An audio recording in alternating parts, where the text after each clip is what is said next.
All right, everybody. Today I'm going to talk about plot and moving the story forward, right? So you have this character, you're going to be putting them in a context or a setting, and you're going to have things come out of their mouth, you're going to have them do things that give the audience a sense of their personality. That's going to be hard to do if you really haven't thought about your plot, right? What's actually going to happen in your scene? What is actually going to push things forward? So I want to take you quickly to my brainstorm. Okay, so I identified my problem as, or setting, it's a dark, dimly lit office, I should say, of Mr. Botanicals. The problem is that someone has vandalized his office door, renaming him Mr. Tyrannical, which means oppressive, abusive. Obviously, it's something very offensive. And he's accusing someone by the name of Peter who keeps denying the accusation. My complication is that it turns out his fellow colleagues are responsible for the name change, which possibly reveals how people truly think about him. And then the solution, there really isn't one. He releases Peter, he's sort of left humiliated, and Peter gets to make a funny remark as he leaves his office. So I want to go back to C, the complication. This is really an important moment for me as I was writing this. I'm like, I needed to,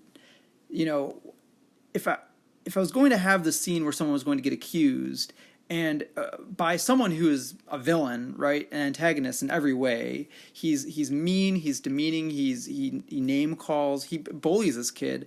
I wanted there to be some kind of justice in the story, and it was going to be in the form of him A, being wrong, and B, sort of being the nameplate being changed by his own colleagues, which shows that he really isn't a good leader, which he truly believes, further characterizing this man as someone who's delusional, right? He's so hungry for power and reputation that he doesn't realize how his actions impact other people, including his receptionist, the person who works most closely with him. So I want to show you that in writing this, I'm going to go to my actual scene. I've highlighted two spots for you. Last time we talked about in media res, right, starting right with the action. So the problem gets off the ground right away in the first 10 seconds of the play. But then I have a device, I'm going to put the page numbers on, so you can kind of see.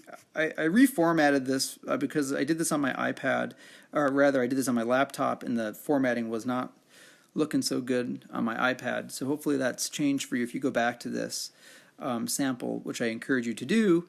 I highlighted a part in my scene that represents foreshadowing. Right, we have this moment where Botanicals is going to call the parents to try to confirm. Or not so much confirm, but like communicate that their son is being accused of vandalizing an office nameplate.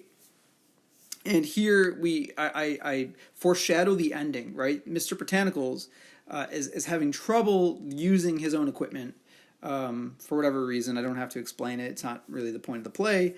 But he ends up getting Regina's conversation. Who knows who she's talking to. But it's apparently, she's gossiping about someone she lives with destroying the bathroom.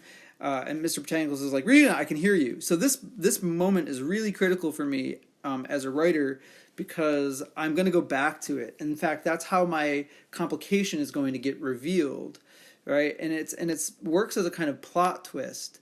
So they don't get the parents on the line. He gets, even more triggered in the conversation he has with Peter, to the point where he's going to call the police himself.